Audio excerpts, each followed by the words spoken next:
तो hello friends, अभी after 10 days आपका एस्टेट का एग्ज़ाम जो है वो होने वाला है।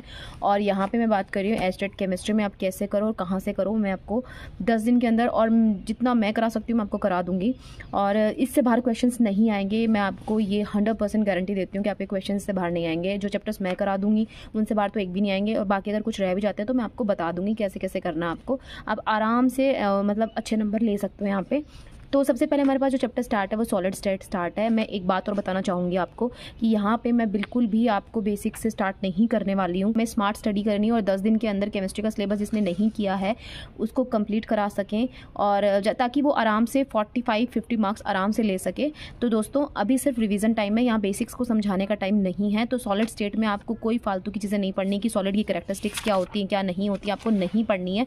आपको कुछ नहीं पढ़ना, आपको ये देखना है क्रिस्टलाइन और दो तरह के सॉलिड होते हैं। एक क्रिस्टलाइन सॉलिड होता है, अमॉर्फस सॉलिड होता है। और अमॉर्फस होता है उसको हम बोलते हैं सूडो सॉलिड्स और क्रिस्टलाइन को हम बोलते हैं ट्रू सॉलिड्स, ठीक है।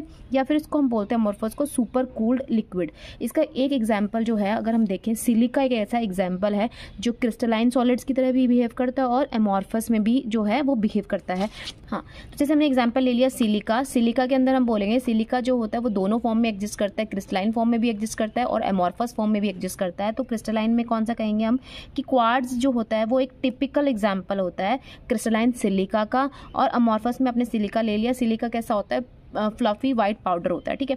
पेपर में नहीं आता है बट एक चीज़ ये मान लो अगर पूछ भी ले गलती से पूछ ले तो नहीं तो ये पेपर में नहीं आता है। आप इसमें ज़्यादा टाइम वेस्ट ना करें, ठीक है। उसके बाद मैं थोड़ा सा और बता देती हूँ आपको कि जैसे आप देखते हो कि क्लासिफिकेशन, अगर आप पढ़ रहे हो क्रिस्टलाइन सॉलिड्स का क्लासिफिकेशन तो वो 4 तरीके से होता है। वो होता है आयनिक, कोवलेंट और अगर आप बात करते हो मेटेलिक और मॉलिक्यूलर सॉलिड्स, ठीक है। अगर हम बात करते हैं थोड़ा बहुत कि मेल्टिंग पॉइंट किसका ज़्यादा होता है तो एक रेंज आपको पता ही है कि कोवलेंट जो हमारे पास सॉलिड्स होते हैं उनका मेल्टिंग पॉइंट आयनिक से ज़्यादा होता है और आयनिक का मेटेलिक सॉलिड से ज़्यादा होता है और मेटेलिक का मॉलिक्यूलर सॉलिड से ज़्यादा होता है, ठीक है। बाकी इसमें क्वेश्चंस नहीं बनते, मत टाइम वेस्ट करो। क्यों, कैसे, क्या, वो तो सिर्फ आपको पता होना चाहिए कि इसमें ज़्यादा स्ट्रॉन्ग बॉन्ड बनते हैं, कौन ज़्यादा फोर्स ऑफ अट्रैक्शन जिसके अंदर ज़्यादा होगी, जिसके अंदर ज़्यादा स्ट्रॉन्ग बॉन्ड बनेंगे उसी के अंदर क्या होगा, उसको तोड़ना उतना ही मुश्किल होगा, उसको मेल्ट करने में उतना ही ज़्यादा उसका मेल्टिंग पॉइंट होगा। तो वो चीज़ें नहीं करनी है। ये देखो ये क्लासिफिकेशन है, जिसको पढ़ के जाना है पढ़ के जाओ। आपको इतना तो पता ही होना चाहिए क्योंकि इसमें से वैसे क्वेश्चंस नहीं आते हैं। आपको एक बार पढ़ना है तो पढ़ लो। उसके बाद अब हमारा मेन शुरू होता है। बंद करो एनसीईआरटी की बुक, एनसीईआरटी से बाहर पेपर आता भी नहीं है। मैं आपको बताती हूँ आपको किस तरीके से क्या करना है, ठीक है। तो अभी हम इसमें पढ़ने वाले सबसे पहले कि सॉलिड स्टेट हम स्टार्ट करते हैं और उसमें हम पढ़ेंगे क्रिस्टल लैटिस पढ़ेंगे, यूनिट सेल पढ़ेंगे। तो कोई आपसे पूछे कि क्रिस्टल लैटिस क्या होता है, ये तो कोई नहीं पूछने वाला। क्रिस्टल लैटिस, ठीक है। तो क्रिस्टल लैटिस क्या होता है, ये एक 3 डायमेंशनल अरेंजमेंट होती है पार्टिकल्स की, जो एटम्स होते हैं। क्योंकि अगर हम किसी भी क्यूब में इसमें हम क्या पढ़ते हैं, अरेंजमेंट पढ़ते हैं कि पार्टिकल्स कहाँ कहाँ प्रेजेंट है, ठीक है। तो एक तरह से 3 डायमेंशनल, ठीक है, 3 डायमेंशनल अरेंजमेंट होती है किसकी, पार्टिकल्स की होती है क्रिस्टल के अंदर इन अ स्पेस। तो वो हम बोलेंगे क्रिस्टल लैटिस, ठीक है।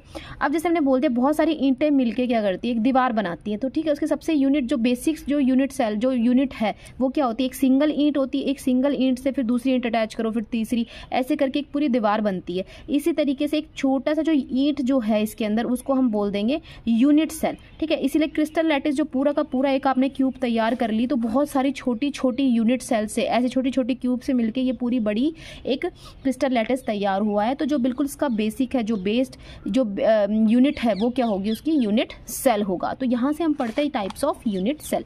देखो यूनिट सेल होते हैं वो 2 तरीके से हम पढ़ेंगे। एक होता है प्रिमिटिव यूनिट सेल, एक होता है सेंटर्ड यूनिट सेल। जो प्रिमिटिव यूनिट सेल होते हैं इसके अंदर जो होते हैं आप देखोगे पार्टिकल्स हमेशा किस पे प्रेजेंट होंगे, कॉर्नर्स पे प्रेजेंट होंगे, ठीक है। किस पे होंगे, कॉर्नर्स पे। जबकि जो सेंटर्ड होगा उसमें कॉर्नर्स पे भी प्रेजेंट होंगे, साथ में वो किसी और पोजीशन के ऊपर भी प्रेजेंट होंगे, ठीक है। जो सेंटर्ड यूनिट सेल होता है वो भी कितने तरीके का होता है, 3 तरीके से होता है। हम देखेंगे एक बॉडी सेंटर्ड होता है, एक फेस सेंटर्ड होता है और एक एंड सेंटर होता है। बॉडी सेंटर की बात करें, ये आप याद रखना क्योंकि एक जो इसमें क्वेश्चन का पोर्शन आता है उसमें आपको चीज़ें पता होनी चाहिए। तो आप समझ के रखना इस चीज़ को कि बॉडी सेंटर जो होता है उसके अंदर जो आपके पार्टिकल्स होते हैं वो प्रेजेंट होते हैं कॉर्नर्स पे, साथ में बॉडी के सेंटर पे, ठीक है। किसमें प्रेजेंट होते हैं, कॉर्नर्स पे और बॉडी के सेंटर पे, ठीक है।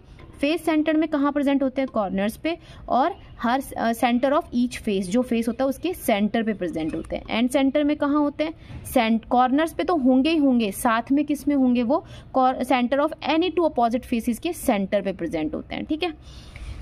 अब इसके बाद हमारा जो क्वेश्चन का पोर्शन है वो ये है, क्योंकि मैं बोल रही हूँ कि समझाने का उतना टाइम नहीं है, आप सिर्फ स्मार्ट तरीके से करो। होता है ना लास्ट का टाइम है स्मार्ट स्टडी करनी है और ज़्यादा नंबर लेने हैं, तो वो चीज़ें करनी है यहाँ पे। देखो हमारे पास जो हम बोलते हैं क्रिस्टल सिस्टम जो होता है वो 7 प्रिमिटिव सेल से मिलकर बना हुआ होता है, ठीक है। वो 7 कौन से होते हैं उसको याद करने की ट्रिक है, सिटी, ओम, तुम्हारी, रोहतक है, ठीक है। सी और यहाँ से टी भी ले लो और यहाँ पे OMTHR, ठीक है। तो आप काउंट करोगे 7 है। तो एक क्रिस्टल सिस्टम जो आपका जो क्रिस्टल का सिस्टम जो होता है वो कितने प्रिमिटिव सेल से मिलके बना हुआ होता है, वो 7 प्रिमिटिव सेल से मिलके बना हुआ होता है, ठीक है। अब इसमें क्या होगा, क्यूबिक, टेट्रागोनल, जैसे मैंने नंबर वाइज लिखा हुआ है वैसे ही याद करो, क्योंकि जो मैं ये ट्रिक बताने वाली हूँ तभी फिट होगी, तब आप इसको नंबर वाइज याद करोगे। ऑर्थोरोम्बिक, मोनोक्लिनिक, ट्राइक्लिनिक, हेक्सागोनल और रोम्बोहेड्रल, ठीक है। अब इसमें सबसे पहले आप याद रखो ये जो एज लेंथ है इन्हीं में आता है कि आपको कोई भी 4 एग्जाम्पल दे दिए या फिर आपको साइड में मैच करने दे दिए कि इसकी एज लेंथ या फिर किसकी सही है किसकी गलत है, क्या सही है। एक बार तो ये दोनों सही देते हैं, इधर वालों में गड़बड़ कर देते हैं। तो आप याद कैसे करो, देखो A=B=C कर लो, फिर A=B=C, ठीक है। इसको उठा के यूं के यूं नीचे कर दो, मतलब A=B=C, A=B=C, ठीक है। ऐसा हो गया, सेम बीच में सबको नॉट इक्वल कर दो, हो गया, ये तो याद हो गया। अब हम करते हैं उनकी एक्सियल जो एंगल्स होते हैं वो कैसे याद करें। देखो 3 ऊपर के हमेशा याद रखो, alpha beta gamma = 90 degree 90 degree 90 degree, ठीक है। अब जो बीच वाला है उसमें बीटा को नॉट इक्वल टू 90 डिग्री कर दो, अल्फा 90 डिग्री कर दो। ऐसा ही जो लास्ट में है उसमें जैसे आप अल्फा बीटा गामा = 90 डिग्री, इसी को उठा के यहाँ रख दो but not equal to 90 degree, ठीक है। अब यहाँ से तीनों हो गए। अब ये जो यहाँ पे हुआ है ये चीज़ यहाँ कर दो कि अल्फा बीटा 90 डिग्री के बराबर है, गामा जो है 120 डिग्री के बराबर, और ये जो है बीच का जो एक रह गया इसमें नॉट इक्वल टू 90 डिग्री। तो ये आप याद कर लो। अब जो होता है क्रिस्टल सिस्टम तो हमारे पास जो होता है उसमें 7 जो अगर हम बात करते हैं 7 होता है प्रिमिटिव सेल्स। अगर हम बात करते हैं ब्रेविस लैटिस कितने होते हैं, तो वो हमेशा कितने होते हैं, उनका नंबर क्या होता है 14। कितने होते हैं 14, ठीक है। इसको हम क्या बोल देंगे, क्रिस्टल सिस्टम, ठीक है। और 14 होते हैं वो कैसे होते हैं, 3 इसमें होते हैं, 2 3 2 4 2 1 1 1, ये अपना तरीका अब याद कर लो, 3 2 4 2 1 1 1, ओके।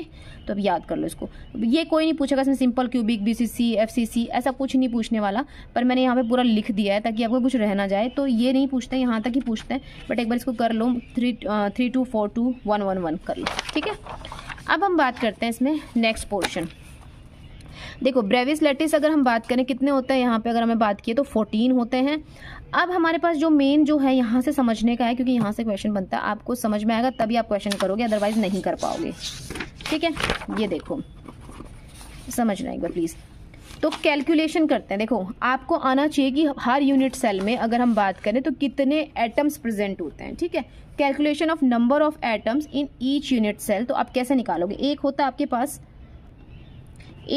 पास क्यूबिक, सिंपल क्यूबिक, एक होता है आपके पास बॉडी सेंटर्ड, एक होता है आपके पास फेस सेंटर, ठीक है। जैसे सिंपल क्यूबिक में मैंने बोला सिर्फ कॉर्नर्स पे प्रेजेंट होंगे, बताया था मैंने। सिंपल प्रिमिटिव सेल आपने देखा तो उसमें कहाँ होते हैं, सिर्फ कॉर्नर्स पे होते हैं। तो क्यूबिक में कहाँ होंगे, सिंपल क्यूबिक में जो आपके पार्टिकल्स प्रेजेंट होंगे वो किस पे होंगे, वो सिर्फ कहाँ प्रेजेंट होंगे, कॉर्नर्स पे, ठीक है। ये देखो यहाँ पे, ये देखो सिर्फ कहाँ पे होंगे, यहाँ पे कॉर्नर्स पे प्रेजेंट होंगे, ठीक है। तो यहाँ पे कॉर्नर से प्रेजेंट होंगे, कितने हो गए, 8 एटम हो गया। अब एक और क्यूब लगी होगी, यहाँ से क्यूब लगी होगी, इधर और ऊपर क्यूब, तो पूरा मिलके अगर हम देखेंगे तो एक जो एटम है ये कितने हैं पूरे काउंट करो, 1 2 3 4 5 6 7 8। तो 1 एटम का कंट्रीब्यूशन कितना हो जाएगा, 8 एटम्स का।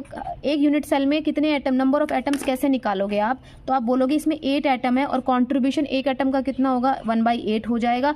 तो ये कितना हो जाएगा आपके पास 1। तो सिंपल में सिर्फ कॉर्नर से प्रेजेंट है तो आपके पास नंबर ऑफ एटम कितने हो जाएंगे, आप Z मान लो, Z is the number of atom, वो कितने हो जाएंगे 1, ठीक है।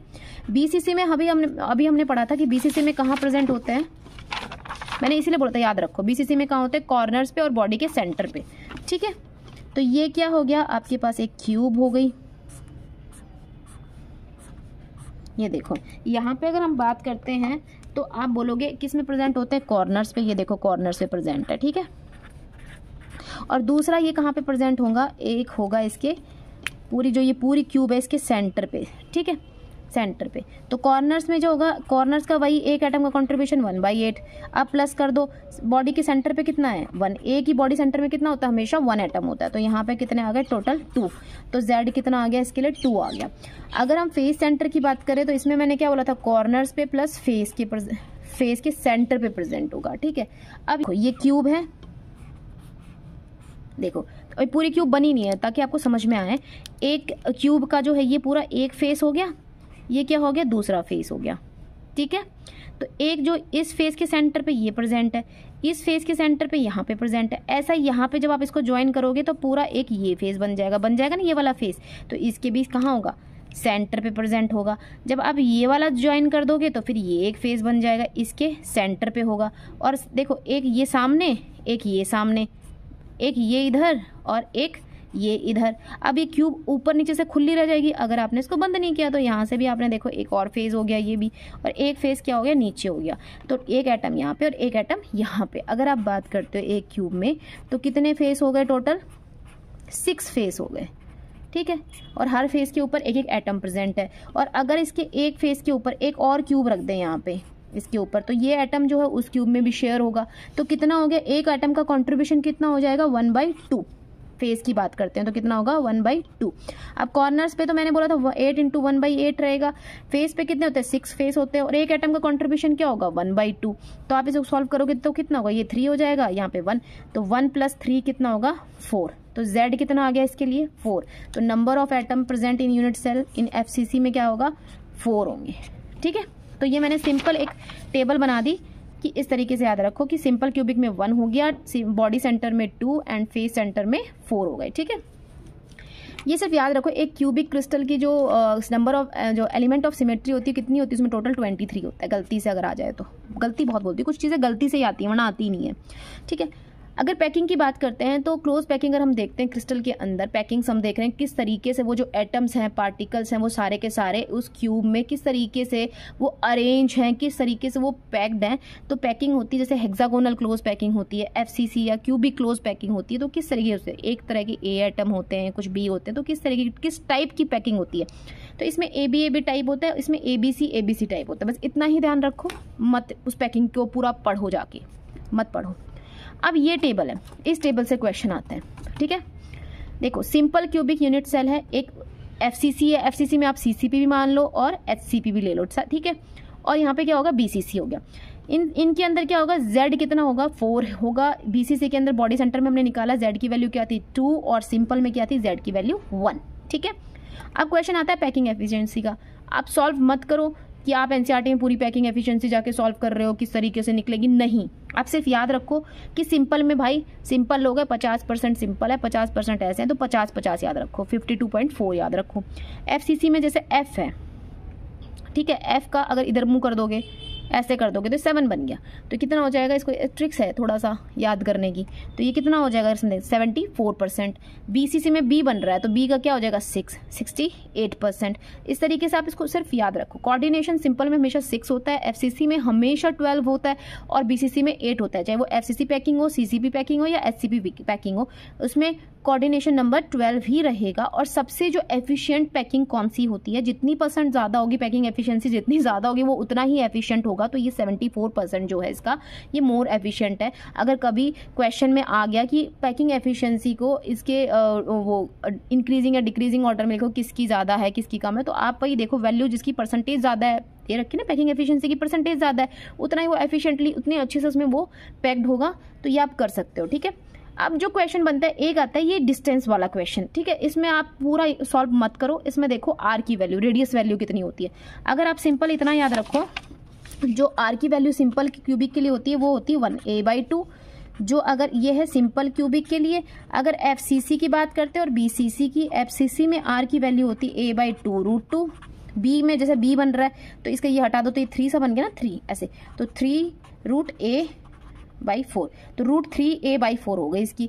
अगर इसमें क्वेश्चन कैसे आता है, एक बार आया हुआ है कि डिस्टेंस का बताओ, तो डिस्टेंस हमेशा क्या होती है 2r होती है।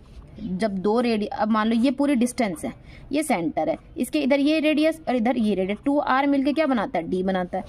तो आप देखो यहाँ पे अगर इससे कोई सिंपल क्यूबिक में डिस्टेंस पूछे तो आप क्या लिखो D = 2r। ठीक है। आर की वैल्यू क्या है a/2, इन 2 में 2, तो डी की वैल्यू क्या आ गई a, ठीक है। अगर डी की वैल्यू एफसीसी में पूछे तो फिर आप 2r रख दो, 2 इन 2 में a/2√2, ये कट गया a/√2, ठीक है। और अगर बीसीसी में पूछे तो डी की वैल्यू फिर 2r रख दो, √3/4 इन 2 में 2 और ये a रहेगा इसके साथ, तो ये कितना हो जाएगा 2 2 = 4, तो ये क्या जाएगा √3a/2। अगर रेशियो पूछे तो आपको पता है सिंपल क्यूबिक और एफसीसी, और अगर बीसीसी में पूछे तो इसमें क्या है a है, इसमें क्या आ जाएगा a/√2 आ जाएगा, इसमें क्या आ जाएगा √3a/2। ये वैल्यूज सारी आपको याद रखनी है, ठीक है। तो यहाँ से क्वेश्चन आया है, तो ये क्वेश्चन के लिए कि आप इतना पोर्शन आपने कर लिया, क्वेश्चन हो गए। अब हम बात करते हैं वॉइड्स की, ठीक है। तो वॉइड्स की अगर हम बात करते हैं तो वॉइड्स हम पढ़ते हैं, इधर देखो मैं समझाने के लिए एक बार आपको, यहाँ देखो ये क्यूब होती है, ठीक है। अब ये जो क्यूब है इसके अंदर जो येलो है, ये जो येलो पोजीशन पॉइंट्स है, मान लो यहाँ पे पार्टिकल्स मत मानो, ये जो ये वाले ये होते हैं किसी चीज का भी किनारा जिसको हम बोलते हैं कॉर्नर। तो अगर कॉर्नर पे एटम प्रेजेंट है, जो येलो वाले हैं ये कहाँ है, कॉर्नर पे प्रेजेंट है, तो कितने एटम हो गए टोटल 8 हो गए, ठीक है। अच्छा मैंने क्या बोला था, जैसे कोई भी क्यूब है उसकी ये वाली फेस, फिर ये वाली फेस, इधर वाली फेस, फिर इधर वाली फेस, फिर ऊपर वाली और फिर नीचे, टोटल कितनी होती है 6 फेस होती है। ये वाली फेस हो गई, एक ये वाली फेस हो गई, एक इधर वाला फेस, ये फेस, पीछे और आगे। तो ये और इन फेस का जो ये सेंटर है इसको बोलते हैं फेस का सेंटर, जहाँ पे एक एटम प्रेजेंट होता है या पार्टिकल प्रेजेंट है। तो टोटल कितने हो जाएंगे, 6 फेस है तो 6 आपके वो पार्टिकल्स प्रेजेंट होंगे, ठीक है। ये पूरा का पूरा यहाँ पे ये क्या होती है, एज होती है, ठीक है। और इस एज का जो ये क्या है, सेंटर होता है। तो अगर हम देखें सिर्फ एक देखो, अगर आप सिंपल सा देख रहे हो, एक ये देखो सिर्फ एक फेस ले लो, उसके अंदर क्या है, 1 एज, 2 एज, 3 एज, 4 एज, ठीक है। तो यहाँ पे एटम, यहाँ पे एटम, यहाँ पे एटम, यहाँ पे एटम, टोटल कितने हो गए 4 एटम हो गए। अब कितनी फेस हैं, टोटल फेस कितनी है 6, एक फेस पे कितने एटम है 4, तो 4 6 चौक 24, नहीं ऐसा नहीं होगा। आप कह दोगे नहीं फिर तो 24 एटम होना चाहिए, नहीं, क्योंकि आप देख रहे हो अगर मैं यहाँ पे ऐसे करके ऐसे करके ऐसे ऐसे, ठीक है। यहाँ जो ये एज का सेंटर है, एक यहाँ प्रेजेंट है, एक यहाँ प्रेजेंट है, तो ये वाला फेस हो गया, इसके यहाँ, इस वाले के एक यहाँ और एक यहाँ, 4 हो गए। अगर ऊपर की बात करें तो एक इसी वाले का आ गया और यहाँ पे यहाँ पे यहाँ पे, इसी तरह से आप पूरे पे करोगे तो टोटल क्या आएंगे 12 आएंगे। कितने आएंगे, तो कितने हैं आपके पास, अगर हम बात करें तो एज सेंटर पे कितने एटम्स प्रेजेंट है 12, ठीक है। 12 एजेस है और 12 एजेस पे कितने एटम्स हैं 12 प्रेजेंट है, ठीक है। एक एज पे कितना है 1 एटम, तो 12 एजेस पे कितने हो जाएंगे 12 एटम, ठीक है। क्योंकि काउंट कर लो 1 2 3 4 5 6 7 8 9 10 11 12, तो 12 एजेस है 12 एटम्स, ठीक है। उसके बाद जो ये वाला कलर का जो यहाँ पे जो बिल्कुल बॉडी के इस क्यूब के बिल्कुल बीचों बीच जो बॉडी के सेंटर पे है, वो कितना एटम है, वो 1 ही होगा। बीचों बीच सिर्फ एक ही एटम है, तो बॉडी सेंटर पे कितना होता है 1 होता है। जो बीच के बॉडी के सेंटर पे कितने एटम प्रेजेंट होते हैं, पार्टिकल प्रेजेंट होते हैं 1, ठीक है। तो ये आपको समझ में आ गया। अब एक चीज़ बता देती हूँ यहाँ पे, हाँ ये देखो, अगर हम बात करते हैं यहाँ से, अगर ये जो फेसेस, ये जो हमने फेस है, इसका जो एक फेस है, अगर मैंने इसके अंदर यहाँ पे ये देखो ये बनाया, अगर मैंने इसको यहाँ ये एटम और ये एटम, तो ये तो सारा हो गया, ये कौन सा, ये भी डायगोनल हो गया, क्या हो गया, ये भी डायगोनल्स होते हैं, पर ये कौन सा डायगोनल होगा, ये फेस का डायगोनल होगा। अगर ये जो क्यूब है इसके जो बॉडी पे प्रेजेंट है एटम और यहाँ एटम और यहाँ एटम और हमने ये बनाया, तो ये क्या हो जाएगा, ये बॉडी का डायगोनल होगा, ठीक है। तो यहाँ से क्या हो जाएगा, ये देखो यहाँ एटम, फिर बीचों बीच जाके ये देखो यहाँ तक, तो ये क्या हो जाएगा, ये बॉडी डायगोनल होता है, ये फेस डायगोनल होता है। ये चीज़ें मैंने आपको समझाने के लिए, क्योंकि एस्टेट इतने क्वेश्चन नहीं पूछता है एस्टेट के एग्जाम में, लेकिन आपको थोड़ा सा पता होना चाहिए कि फेस कौन सा होता है, सेंटर क्या होता है, एज सेंटर क्या होता है, बॉडी सेंटर क्या होता है, आपको पता होना चाहिए, ठीक है। अब हम बात कर रहे हैं वॉइड्स की। वॉइड्स में क्या होता है, अगर देखो वॉइड्स, एक होता है टेट्राहेड्रल वॉइड होता है, एक होता है हमारे पास ऑक्टाहेड्रल वॉइड, ठीक है। ये क्या होता है टेट्राहेड्रल वॉइड में, ये एक सिंपल अगर हम बात करें इसके अंदर, it is a triangular void होता है, ठीक है। जो 3 एटम, ये 3 एटम ये और एक उसके ऊपर है, टोटल 4 स्फीयर से मिलके बनता है। कैसे हुआ आपने देखा, ये देखो ऐसे करके 3 एटम्स है, इनके बीच में गैप, अब इसके ऊपर एक एटम और रख दो, तो इनके बीच के अंदर जो ये वॉइड बना था, ये जो वॉइड है ये होगा टेट्राहेड्रल वॉइड, ये है आपका टेट्राहेड्रल वॉइड। अब ऑक्टाहेड्रल वॉइड में क्या होगा, ये 4 एटम है, उनके बीच जो ये गैप बना, एक ऊपर एटम है, एक नीचे एटम है, ठीक है। अब ये जो इनके बीच में जो ये गैप है इसको बोलेंगे ऑक्टाहेड्रल वॉइड, ठीक है। कोई नहीं पूछता what is octa, what is tetra, बस आपको समझना चाहिए टेट्राहेड्रल वॉइड में 4 स्फीयर होते हैं, ऑक्टाहेड्रल जो होता है वो 6 स्फीयर से मिलके बनता है, ठीक है। अब ये थोड़ा सा समझने का, क्योंकि यहाँ से क्वेश्चन बनते हैं। देखो टाइप ऑफ वॉइड्स अगर बात करते हैं किसी के अंदर, FCC, BCC, अगर सिंपल क्यूबिक किसी में पूछो तो उनमें Z की वैल्यू आपको पता ही है। जैसे FCC में नंबर ऑफ एटम कितने होते हैं यूनिट सेल में, Z इज इक्वल टू 4 होता है, ठीक है। तो इसके अंदर टेट्राहेड्रल वॉइड कितने होंगे, टेट्राहेड्रल वॉइड जितने नंबर ऑफ, अगर आप स्फीयर की बात करते हैं जो प्रेजेंट होते हैं, नंबर ऑफ एटम जो प्रेजेंट होते हैं उसका डबल हो जाता है, 2n हो जाता है मतलब। तो यहाँ पे वैल्यू कितनी है 4, तो 4 का डबल क्या हो जाएगा 8। ऑक्टाहेड्रल वॉइड हमेशा इतने ही रहते हैं जितने आपके पास नंबर ऑफ एटम्स या स्फीयर्स प्रेजेंट हो उस यूनिट सेल के अंदर, उतने ही आपके ऑक्टाहेड्रल वॉइड्स होते हैं, ठीक है। ऑक्टाहेड्रल वॉइड्स का एक चीज़ और याद रखना, ऑक्टाहेड्रल वॉइड हमेशा एक बॉडी सेंटर पे प्रेजेंट होंगे और दूसरा एच सेंटर पे प्रेजेंट होते हैं, ठीक है। बॉडी सेंटर पे कितना होता है 1 होता है और एच सेंटर पे होते हैं 3। तो टोटल जो आपके ऑक्टाहेड्रल वॉइड जितने भी हैं ये 4 हैं आपके, इसमें एक तो बॉडी सेंटर पे होगा और 3 किस पे होते हैं, एच सेंटर पे होते हैं। इतना सा याद रखो। यहाँ से भी मैं इसलिए सिर्फ आपको बता रही हूँ ताकि एक क्वेश्चन जो आएंगे आगे उसको सॉल्व आप कैसे कर सको, थोड़ा सा मैं बता रही हूँ। 2 ट्रिक्स होती है उसके अंदर, 2 ट्रिक्स में से अगर आपको जो भी अच्छी लगे आप वो कर सकते हो। तो ये चीज़ याद रखना, एक बॉडी के सेंटर पे, एक एच सेंटर पे, ठीक है। बस ये फॉर्मूला निकालने के क्वेश्चन आते हैं पेपर में कि आप बताओ कि फॉर्मूला क्या होगा, इस कंपाउंड का फॉर्मूला क्या होगा। अगर वो क्वेश्चन सिंपली अगर आपको इस तरीके से गिवन है कि भाई आपके पास जो है एक मान लो कि एक एटम A है, एक B है, एक C है और D है। जो A एटम्स है वो कहाँ प्रेजेंट है, कॉर्नर्स पे प्रेजेंट है। ये बोल दिए ये फेस सेंटर पे प्रेजेंट है और C आपके एज के सेंटर पे प्रेजेंट है और D आपके बॉडी के सेंटर पे प्रेजेंट है, ठीक है। तो बताओ इसका फॉर्मूला क्या बनेगा। अगर आप बना रहे हो A B C D तो ये फॉर्मूला बनेगा क्या। मैंने आपको क्या बोला कि जो कॉर्नर्स होते हैं उस पे 8 एटम प्रेजेंट है तो उनके कंट्रीब्यूशन कितना होता है 1/8 होता है, ठीक है। जो फेस सेंटर पे कितने होते हैं 6 एटम्स प्रेजेंट होते हैं तो कंट्रीब्यूशन हर एटम का कितना होगा 1/2। एज सेंटर, एज में कितना होता है कंट्रीब्यूशन 12 होते हैं। जो एज पे जो एटम प्रेजेंट होते हैं 12 एजेस है तो 12 एटम प्रेजेंट होंगे। तो हर एटम का कंट्रीब्यूशन कितना होता है 1/4। ये याद रखो कंट्रीब्यूशन कितना होता है 1/4। जो एक एज पे एटम प्रेजेंट है ये नीचे वाला जो एक क्यूब है उसके साथ भी, साइड वाली क्यूब के साथ भी शेयर है, जिसमें है उसके साथ भी शेयर है, ठीक है। और इसके साथ जो इधर वाली क्यूब लगी हुई है उसके साथ भी शेयर है। तो मतलब एक एटम कितने क्यूब्स में शेयर है 4 क्यूब्स में। तो एक क्यूब में वो कितना कंट्रीब्यूट हो रहा है 1/4। तो आप अगर ज्यादा कुछ याद नहीं होता, समझ में नहीं आता तो याद रखो फेस पे जो एटम्स है उनका कंट्रीब्यूशन 1/8, सॉरी कॉर्नर्स पे, फेस पे 1/2, एजेस में 1/4। और अगर बॉडी की बात करें तो आपने देखा है क्यूब में एक ही प्रेजेंट होता है बॉडी सेंटर पे, एक बॉडी सेंटर पे एक ही, और वो एक ही क्यूब में रहता है, वो किसी के साथ शेयर नहीं होता, तो वो हमेशा 1 रहता है। इतना याद रखो, ठीक है। इसको सिंपल याद रखो आप यहाँ पे कि contribution of an atom present at corner, corner पे प्रेजेंट है उसे कितना कॉन्ट्रीब्यूशन होता है 1/8, फेस पे 1/2, एज पे 1/4, बॉडी पे 1। बस इतना। अब फॉर्मूला निकालने का देखो। अब आपसे क्या बोला कि जो ए वाले हैं वो कहाँ प्रेजेंट है, आपसे क्या बोल रहे हैं कि वो कॉर्नर्स पे प्रेजेंट है। कहाँ प्रेजेंट है कॉर्नर्स पे। तो कॉर्नर पे टोटल कितने एटम होते हैं कॉर्नर के ऊपर, मैंने आपको बताया था 8 होते हैं और कॉन्ट्रीब्यूशन कितना होता है 1/8। तो क्या हो गया 1, ठीक है। अच्छा जो फेस पे प्रेजेंट है वो बी वाले जो हैं वो फेस पे प्रेजेंट होते हैं। टोटल कितने फेस हैं 6 फेस हैं। एक फेस का कॉन्ट्रीब्यूशन मतलब अगर कॉन्ट्रीब्यूशन देखें एक एटम का तो 1/2, तो क्या टोटल कितना हो गया 3। एच पे कितने होते हैं 12 एटम्स और कंट्रीब्यूशन 1/4, 3।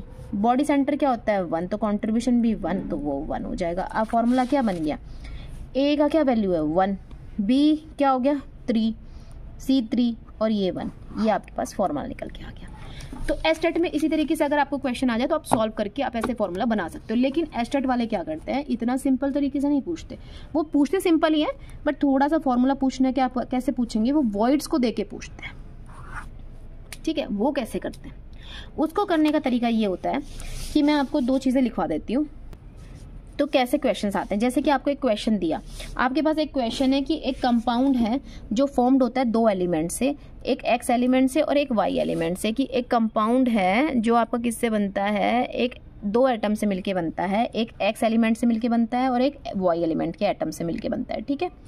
जो एटम जो एक्स जो एटम ऑफ एलिमेंट वाई है, जो वाई के जो एलिमेंट के जो एटम्स हैं वो किस अरेंजमेंट में है, वो वाई वाले किस अरेंजमेंट में है, सीसीपी अरेंजमेंट में है।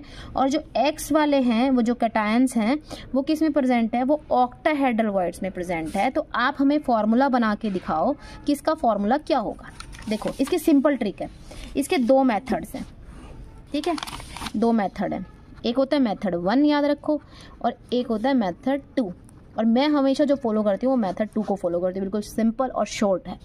देखो मेथड 1 में क्या करोगे, वाई एटम कहाँ प्रेजेंट है, सीसीपी में, ठीक है, वाई कहाँ है, सीसीपी में। देखो लैटिस में हमेशा वही एटम प्रेजेंट होंगे जिनका साइज बड़ा होगा, उसी एटम के एलिमेंट्स प्रेजेंट। मच्छर भी आ रहे हैं भाई, बाहर बैठ के कर रहे हैं। तो उनके जब किस में प्रेजेंट हो, जहाँ पे वो लैटिस में वही एलिमेंट जो प्रेजेंट होते हैं जो साइज में बड़े होते हैं। तो मेनली जब हम देखें तो एनाइन साइज में बड़े होते हैं, ठीक है।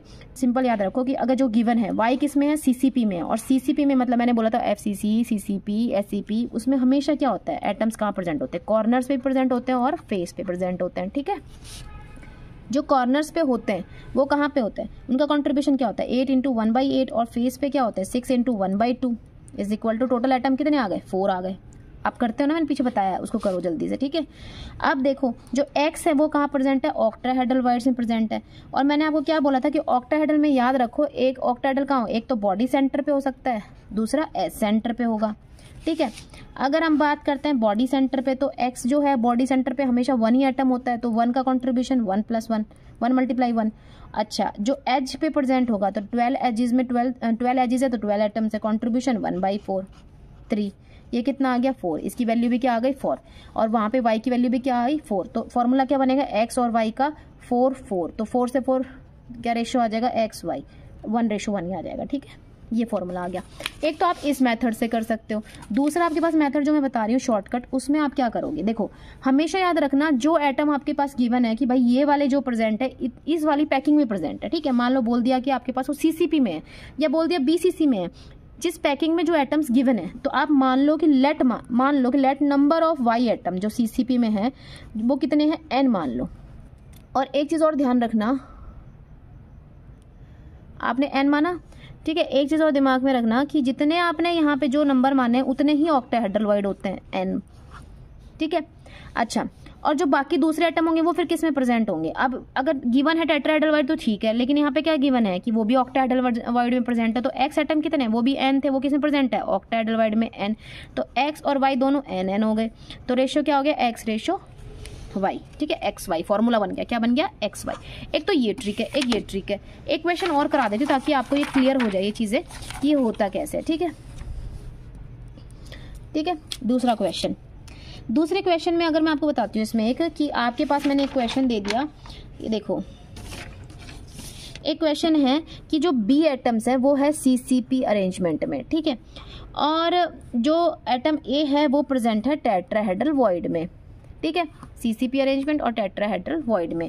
अगर हम बात करते हैं बी एटम की जो सीसीपी में, मैंने आपको क्या बोला, दो मेथड्स लगा सकते हो। अगर आपको वो लगाना है तो वो भी लगा लो, अगर आप शॉर्टकट लगाना चाहते हो आप शॉर्टकट लगा लो। तो मैं अभी आपको शॉर्टकट से बता रही हूँ कि आप शॉर्टकट से करो कि बी वाले हैं वो सीसीपी में, ए वाले टेट्राहेड्रल में। तो मैंने कहा लेट मान लो जो अरेंजमेंट है बी वाली वो कितने, उसकी वैल्यू क्या है, एन है, एन एटम है जो है आपके पास किस में है, सीसीपी अरेंजमेंट में। ए जो टेट्राहेड्रल में है वो कितने हैं, याद रखना 2/3 ऑफ टेट्राहेड्रल जो है वो जो स्पेस है वो किसने ले रखी, ए एलिमेंट्स ने, ठीक है। ये क्वेश्चन में है। Let B is equal to N, तो ऑक्टाहेड्रल वाइड कितने हो जाएंगे, वो भी एन हो जाएंगे, ठीक है। अब जो ए है एटम वो किसके बराबर है, वो क्या है, वो भी एन है। आपने एन नहीं, अब वो क्या है, प्रेजेंट है 2/3 ऑफ टेट्राहेड्रल वाइड। मैंने आपने क्या बोला था, टेट्राहेड्रल वाइड हमेशा 2n होता है। अगर ऑक्टाहेड्रल वाइड n है तो टेट्राहेड्रल हमेशा उसका डबल होता है, 2n होता है, ठीक है। तो आप यहाँ पे, और एक चीज बताई थी मैंने कि हमेशा ऑक्टाहेड्रल वर्ड कितने होते हैं, जितने आपके नंबर ऑफ एटम प्रेजेंट हो पर यूनिट सेल, आपने देखा था। तो यहाँ पे मान लो वो n एटम प्रेजेंट है तो ऑक्टाहेड्रल वर्ड क्या हो गया, n। तो टेट्राहेड्रल वर्ड कितने हो जाएंगे, a is equal to 2n हो गया।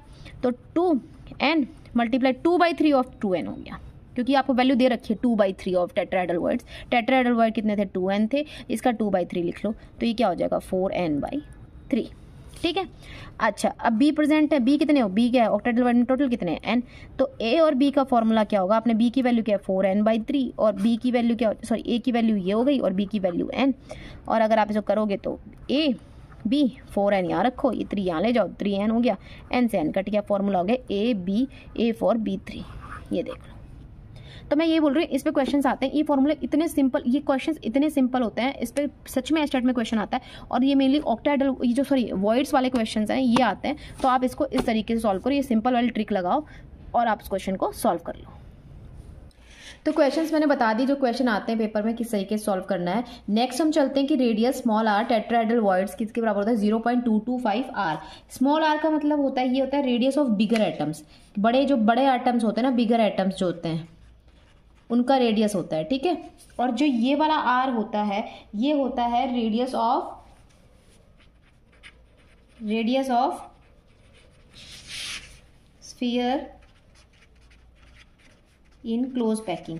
जो क्लोज पैकिंग में जो स्फीयर्स का रेडियस होता है दैट इज ये आर, ठीक है। और ये बड़े एटम्स का रेडियस होता है। तो आपको इतना याद रखो कि टेट्राहेड्रल वॉइड्स में क्या होता है, किसके बराबर होता है, 0.225 आर, और ऑक्टाहेड्रल में 0.414 आर, ठीक है। अब हम चलते हैं इसमें नेक्स्ट। हाँ देखिए, रेडियस रेशियो रूल, आपको ये सिर्फ इसका रेशियो का जो ये फॉर्मूला है वो याद रखो, R positive by R negative. ये कैटायंस के लिए होता है, ये एनायंस के लिए होता है। और ये अगर हम निकालते हैं किसके लिए, for stability of ionic compounds की स्टेबिलिटी के लिए निकालते हैं। तो रेडियस रेशियो रूल का जो फॉर्मूला है वो ये है, ठीक है।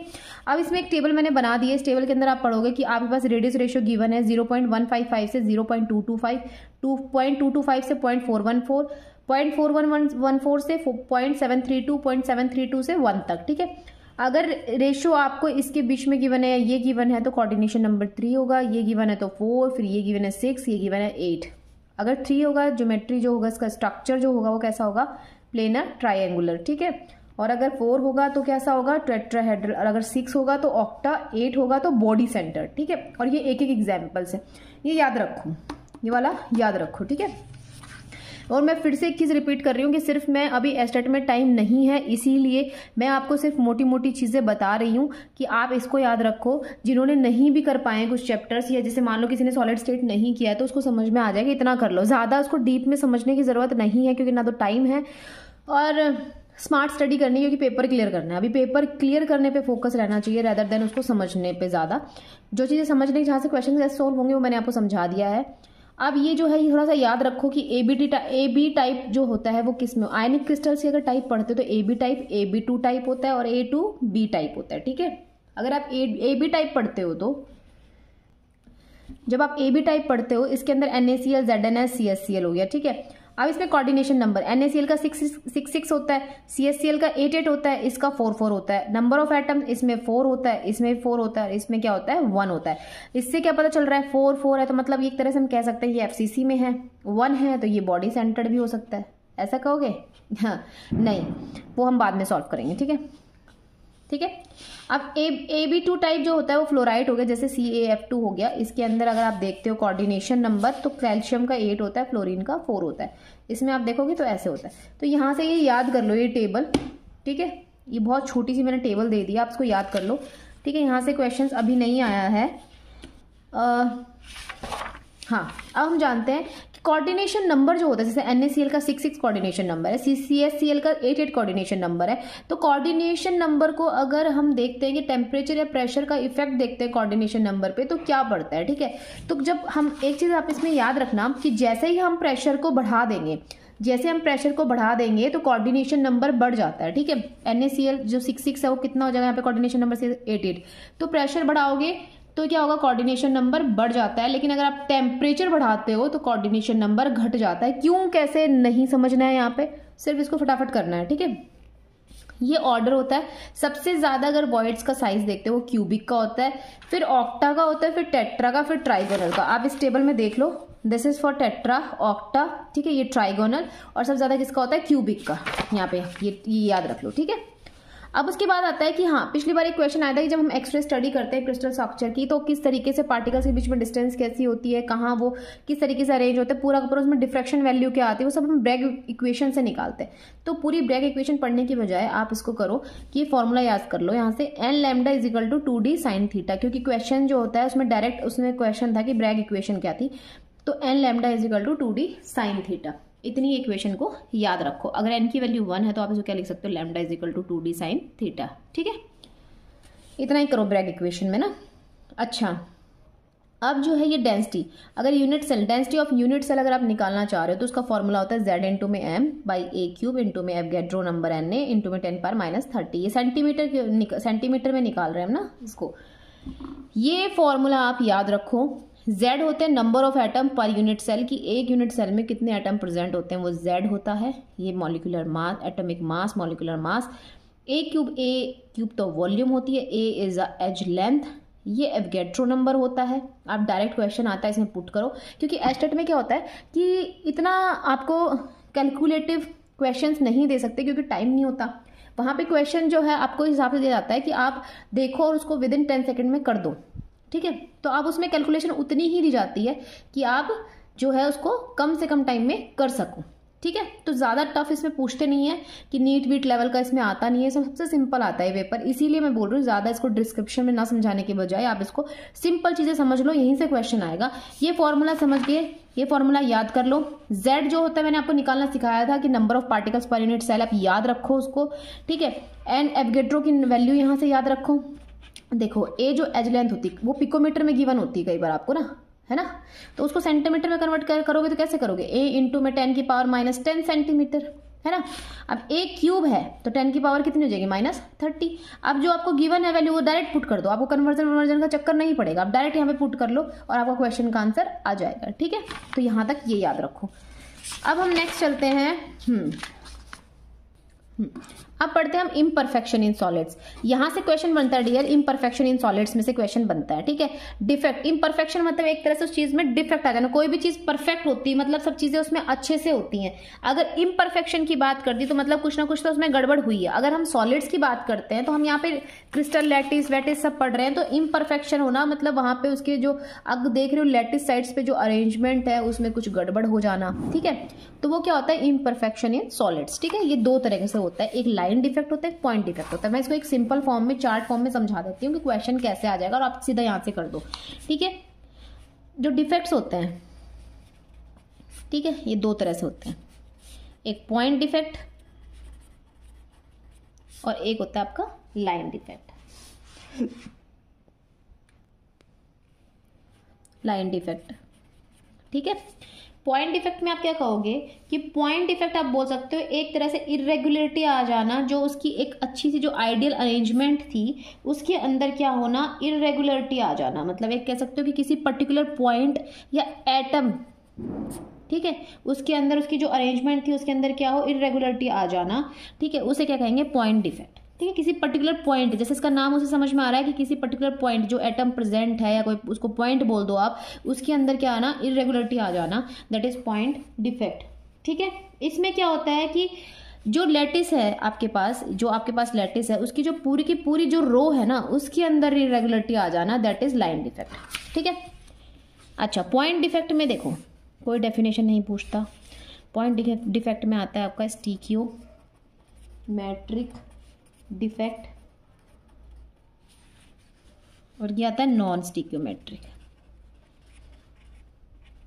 मैट्रिक डिफेक्ट, ठीक है, ठीक है। जैसे इसका नाम है कि जो सॉलिड की जो स्टिकियोमेट्री है उसमें कोई चेंज नहीं होना, no change in stoichiometry of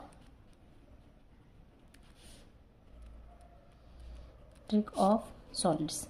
देखो मेरे पास टाइम कम है क्योंकि मैं खुद भी कर रही हूँ, तो इसीलिए थोड़ी स्पेलिंग जल्दी के चक्कर में हो जाएंगे गड़बड़। आपको स्पेलिंग से मतलब नहीं है, चीज़ समझ में आनी चाहिए। नंबर नो चेंज होना चाहिए कि स्टिकियोमेट्री ऑफ सॉलिड्स की अंदर कोई चेंज नहीं होगा। मतलब नंबर ऑफ, आप इसमें बात करोगे कैटायन अनायन जो होंगे वो बराबर होंगे। नंबर जो होगा क्या कहते हैं, हाँ, वो बराबर होंगे, ठीक है। अब ये क्या होता है, ये दो तरह कैसे होता है, एक होता है आपके पास ये आयनिक्स में होता है, एक होता है ये नॉन आयनिक में होता है, ठीक है।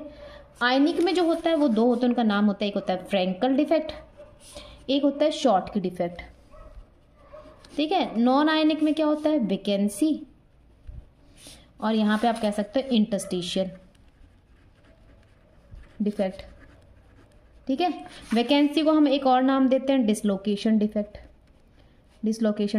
जैसे देखो, और हाँ, तो अब क्या होगा, इसमें स्टिक्योमेट्री में कोई चेंज नहीं आना चाहिए, मतलब नंबर ऑफ, अब ये आयनिक की बात करें तो कैटायन एनायन का जो नंबर है वो क्या होना चाहिए, सेम होना चाहिए। इलेक्ट्रिकल न्यूट्रलिटी होनी चाहिए। न्यूट्रल कब होता है, जब पॉजिटिव नेगेटिव आयंस क्या होंगे आपके बराबर हो जाएंगे, तो वो क्या हो जाता है, वो न्यूट्रल हो जाता है। ठीक है, तो अगर हम फ्रैंकल और शॉर्ट की यहाँ से क्वेश्चन बनते हैं। फ्रैंकल में क्या होता है, डिसलोकेशन, जिसका नाम है डिसलोकेशन, कि जो लेटेस्ट साइट में जो आपके पार्टिकल्स प्रेजेंट है वो अपनी पोजीशन को छोड़ के इंटरस्टिशियल जगह पे आ जाए, किसी दूसरी साइड पे आ जाए, मतलब डिसलोकेट हो जाए, अपनी नॉर्मल साइड को छोड़ के इंटरस्टिशियल साइड पे आ जाए, तो वो होता है फ्रैंकल डिफेक्ट।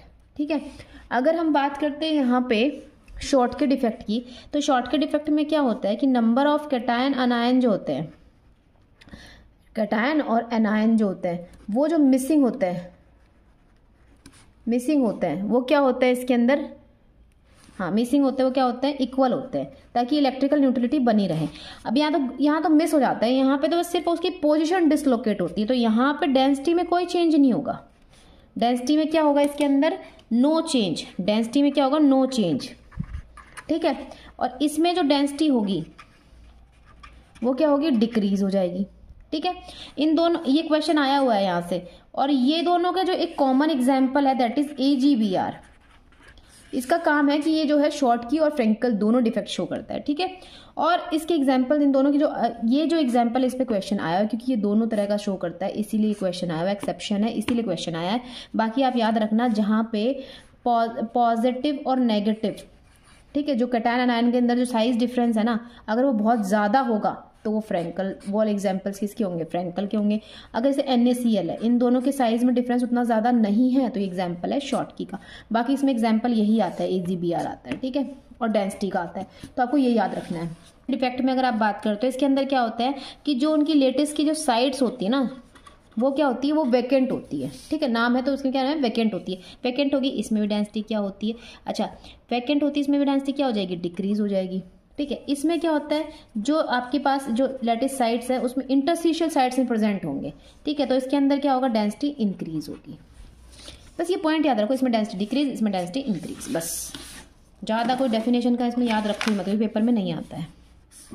इसमें दो तरह के होते हैं, एक होता है मेटल एक्सेस हो जाता है, एक होता है इसमें मेटल डेफिशिएंट हो जाता है। ठीक है, अच्छा मेटल एक्सेस में एक होता है कि एनायनिक वैकेंसीज की वजह से, anion due to anionic vacancies की वजह से। तो उसमें क्या होता है कि अगर मान लो NaCl, आपने एक एग्जांपल ले लिया, यहाँ पे NaCl को आपने हीट कर दिया सोडियम के वेपर्स के अंदर, तो क्या होता है, जो क्लोरीन जो प्रेजेंट होता है, ठीक है, जो क्लोरीन होता है वो क्या करता है, वो अपनी साइड को छोड़ देता है, और ये जो जगह है यहाँ पे कौन आ जाता है, यहाँ पे इलेक्ट्रॉन ऑक्यूपाई कर लेता है। ठीक है, तो the latest side which is occupied by electron, उसको हम क्या बोलते हैं, उसको बोलते हैं हम F सेंटर। तो इसमें क्या याद रखने वाली जरूरत है, इसकी, जिसकी वजह से NaCl के पास कौन सा कलर आता है, कलर इम्पार्ट होता है, वो कौन सा होता है, वो येलो कलर होता है। ठीक है, ये आ गया समझ में। तो इतना मेरे ख्याल से इसमें इतना याद रखो, इस ज्यादा आपको कुछ याद रखना ही नहीं है। अब इसमें वैसे मैंने अपने हिसाब से लिख तो बहुत दिया था, कलर का क्वेश्चन आता ही नहीं यार, इतने सारे क्वेश्चन है इसमें पूछने के, तो यहाँ से कहाँ से कलर का क्वेश्चन आएगा। अगर LaCl का पूछ ले तो पिंक कलर आता है, ठीक है, LiCl का, और KCl का पूछ ले तो वॉयलेट कलर आता है। बाकी इतना उसमें कुछ आता ही नहीं है। अगर मेटल डेफिशिएंसी की पूछ ले, डेफिशिएंट डिफेक्ट का, उसका एक एग्जाम्पल रखो FeO याद रखो बस, सी। ठीक है, और इसमें मेटल एक्सेस, सॉरी डेफिशिएंट में तो FeO याद रखो। मेटल अगर एक्सेस की बात करते हो तो इसमें एक और है, वो है ZnO, वो याद रखो बस, इससे ज़्यादा कुछ नहीं है। तो जो मैंने ये चार्ट के फॉर्म में आपको बताया, इसी से क्वेश्चन बनते हैं। ठीक है, और ये अगर ज़्यादा पढ़ना है तो ये मैंने पूरा लिख दिया, इसमें प्रॉपर आपको समझ में आ जाएगा, मैंने पूरा लिख दिया इसके अंदर। ये देखिए, यहाँ से मैंने ये पूरा, आप इसको स्क्रीनशॉट ले सकते हो। ठीक है, ये देखिए पूरा मैंने यहाँ पे लिख दिया। ठीक है, तो ये हो गया। उसके बाद आता है हमारे पास नेक्स्ट क्लासिफिकेशन ऑफ सॉलिड्स। उसके बाद नेक्स्ट हमारे पास आता है classification of solids on the basis of conductivity. Conductivity के बेस पे देखते हैं। तो आपके पास क्या होते हैं, कंडक्टर होते हैं, सेमीकंडक्टर होते हैं, इंसुलेटर्स होते हैं। कंडक्टर मतलब जो इलेक्ट्रिसिटी को कंडक्ट करते हैं, सेमीकंडक्टर मतलब जो आधे कंडक्टर होते हैं, आधे इंसुलेटर की तरह बिहेव करते हैं, मतलब सेमीकंडक्टर होते हैं वो। ठीक है, और इंसुलेटर मतलब जो नहीं करते हैं। ठीक है, इनके अंदर रीजन क्या होता है कि दो बैंड्स होते हैं, एक वैलेंस बैंड होता है, एक कंडक्शन बैंड होता है, ओवरलैप कर रहे होते हैं, इलेक्ट्रॉन इजीली मूव कर जाते हैं, तो इलेक्ट्रिसिटी इजीली कंडक्ट करते हैं। इनके अंदर गैप बहुत ज़्यादा होता है, इलेक्ट्रॉन यहाँ से मूव नहीं कर पाते, तो इलेक्ट्रिसिटी कंडक्ट नहीं करेंगे। मूवमेंट हुई ही नहीं इलेक्ट्रॉन्स की तो कहाँ से होगा। इसमें गैप कम होता है, थोड़े बहुत इलेक्ट्रॉन जंप करके कंडक्शन बैंड में चले जाते हैं, इसीलिए सेमीकंडक्टर होता है। इनकी सिर्फ ये वैल्यू याद रखो, बस बस बस ये कुछ मत याद रखो, ठीक है।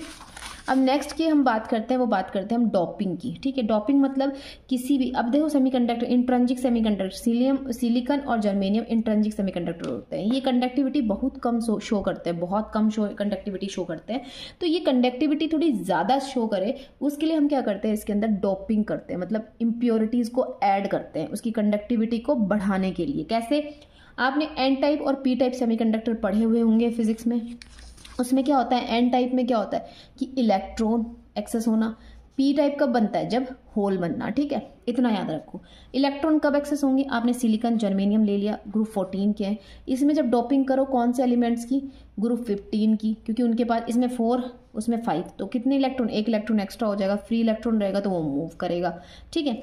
इसके अंदर होल कैसे क्रिएट होगा, जब 14 को किससे डॉप करो, 13 से, ठीक है, तो एक होल रह जाएगा, ठीक है। तो यहाँ से ये पी टाइप सेमीकंडक्टर बन जाएगा।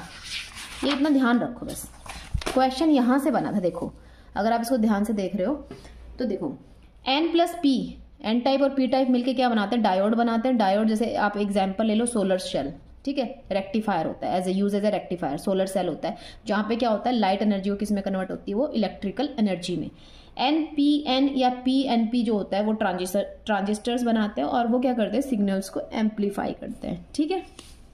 अगर अब हम बात करते हैं, ये कुछ एग्जाम्पल्स हैं, जैसे 13 और 15 को मिक्स करते हो तो कैसे बनेंगे, 12 और 16 को मिक्स करते हो तो क्या बनेगा, तो इस तरीके से इसमें से क्वेश्चन नहीं आता है। क्वेश्चन जो आया था इस बार पेपर में वो यहाँ से आया था कि कुछ ट्रांजिशन मेटल ऑक्साइड्स होते हैं, वो क्या करते हैं, उनकी इलेक्ट्रिकल प्रॉपर्टीज़ के अंदर कुछ मार्क डिफरेंसेस शो करते हैं। वो कौन से होते हैं, वो होते हैं टाइटेनियम ऑक्साइड हो गया, TiO हो गया, क्रोमियम ऑक्साइड हो गया, CrO2 हो गया, और ये आपके पास हो गया रीनियम ऑक्साइड हो गया, ठीक है। ये एग्जाम्पल आए थे, ये तीनों के तीनों में और भी एग्जाम्पल्स दिए हुए थे, तो ये करेक्ट आंसर था, जो ये बिहेव करते लाइक अ मेटल्स, ठीक है। तो ये वाला आपको एग्जाम्पल याद रखना है।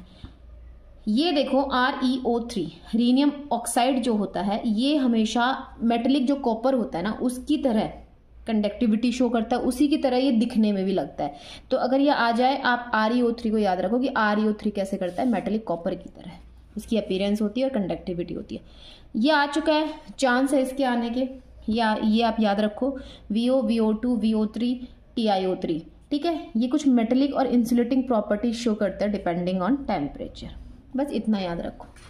देख लो, अगर आप देख रहे हो ना, कुछ भी ज़्यादा करने का नहीं है, कुछ कुछ चीज़ें याद रखनी है।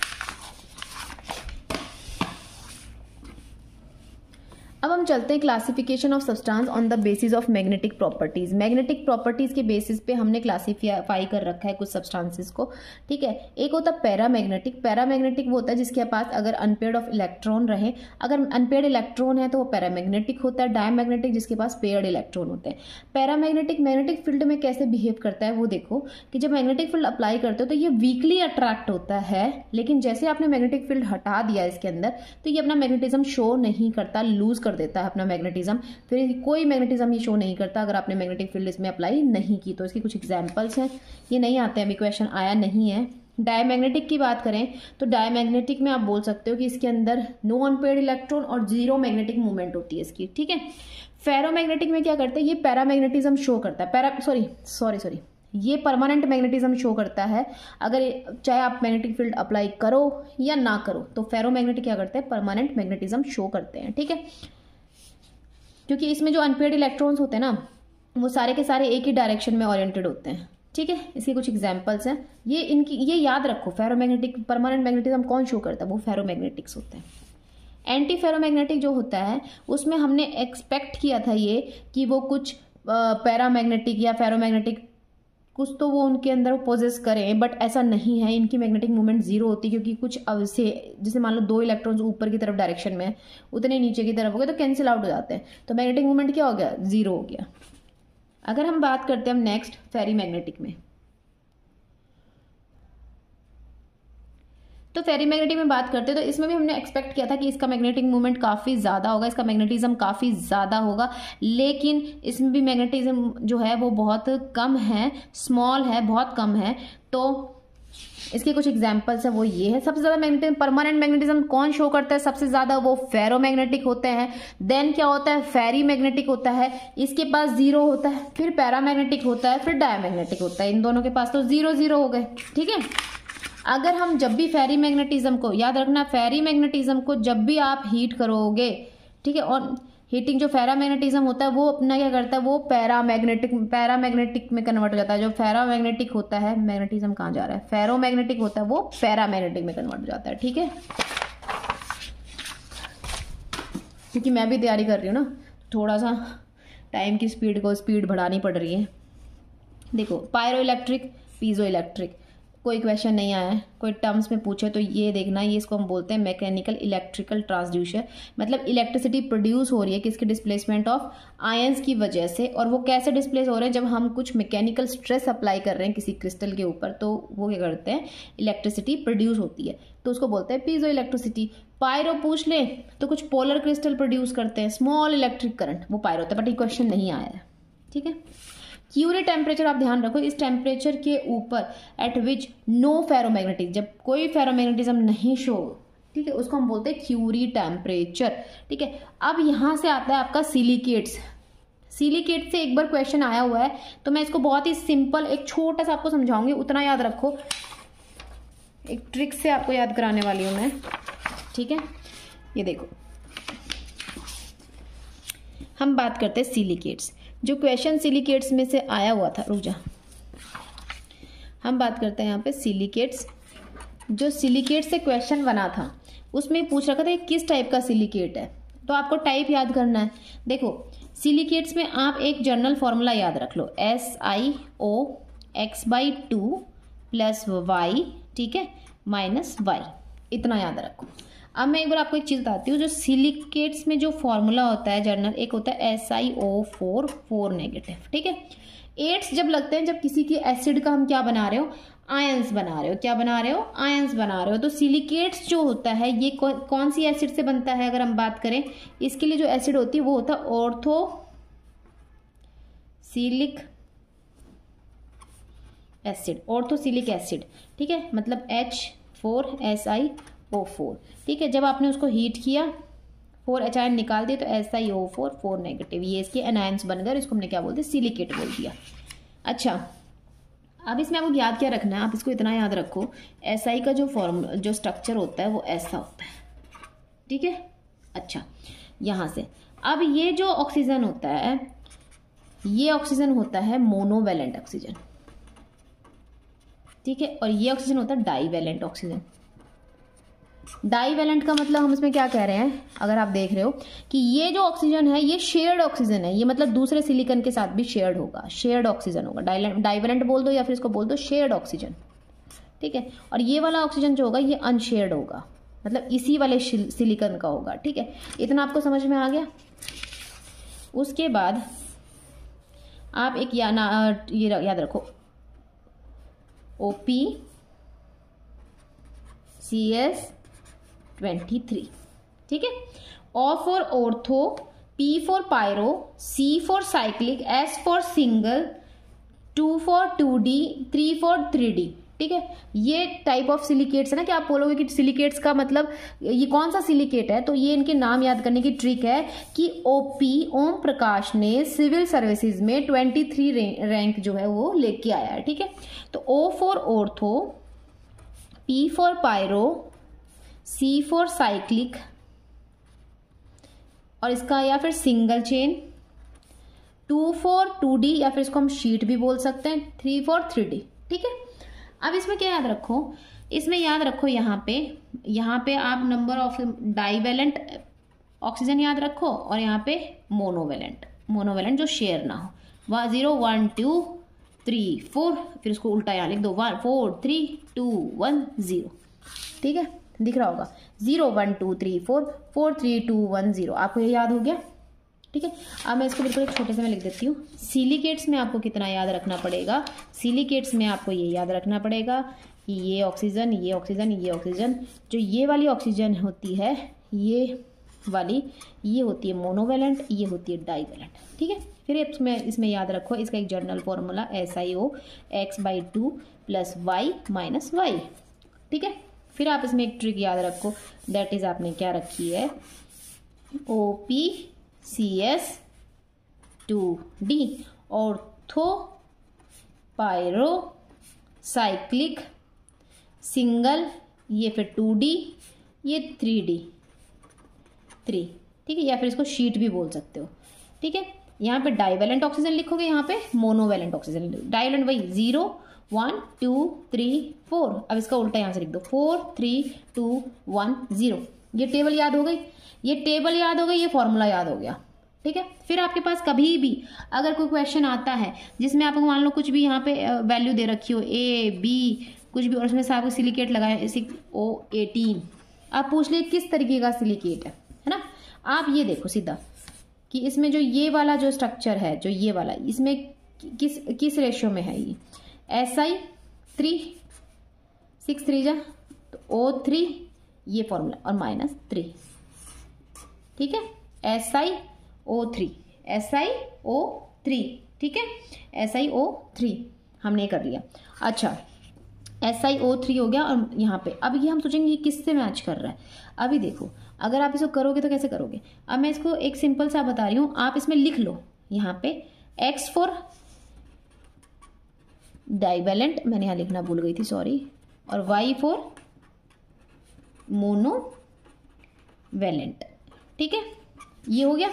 अच्छा, अब ऑर्थो के लिए देखो, यहाँ पायरो के लिए मान लो, ऑर्थो के लिए SiO X की वैल्यू क्या हो गई यहाँ पे डाईवेलेंट की 0/2 + 4, और जितना यहाँ पे हो वही यहाँ पे, तो ये कितना आ जाएगा SiO4 - 4।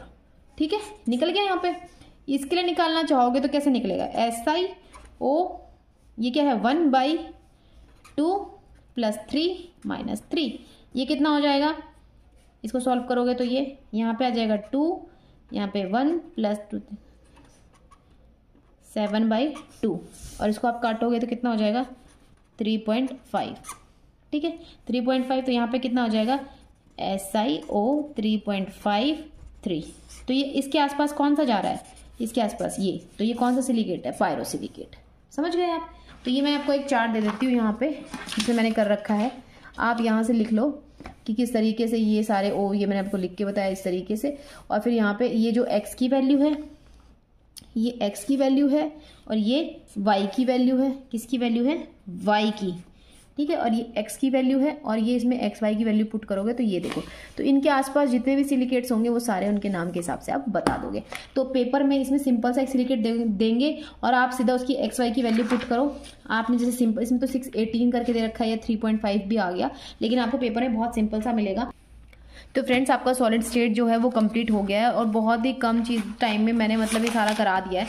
वही चीज़ मैं बोल रही हूँ आपको कि अगर आपको ये लग रहा है कि भाई मान लो इसमें एक्सप्लेनेशन नहीं हुई है ज़्यादा अच्छे से, तो एक्सप्लेनेशन से काम ही नहीं चलना भाई, स्मार्ट स्टडी करनी है। लास्ट में सबको ये चाहिए भाई हमें कोई कंसल्टेड फॉर्म में बिल्कुल छोटा सा आपको निकाल के दे दे, आप बस उसको याद करके चले जाओ। कुछ नहीं भी हुआ है यहाँ पे तो कोई नहीं, बस मुझे वो याद करके जाना। मुझे अपने क्वेश्चन अटैम्प्ट करने से मतलब है, रेदर देन उसको ज़्यादा आपको समझने में टाइम दो। ठीक है, क्योंकि अभी समझने का टाइम नहीं है, तो मैंने आपको पूरा ये करा दिया है। ठीक है, और होप आपको ये चीज़ें आराम से कर लोगे, और उसके बाद आपके पेपर में एक भी क्वेश्चन नहीं रहेंगे। और मैं कोशिश करूँगी कि ये जो है मैं आपको स्लाइड्स जो हैं, जो मेरी ये जो नोट्स हैं, मैं आपको प्रोवाइड कर सकूँ। अदरवाइज़ आप वीडियो को बीच बीच में रोक के देख लेना। मैं अपनी तरफ से बहुत ज़्यादा कोशिश कर रही हूँ अभी भी मैं, ताकि आपका भी हो जाए, क्योंकि मेरे पास भी टाइम कम है। ठीक है ना, तो आपका सॉलिड स्टेट जो है वो कंप्लीट हो गया है, इससे बाहर क्वेश्चंस नहीं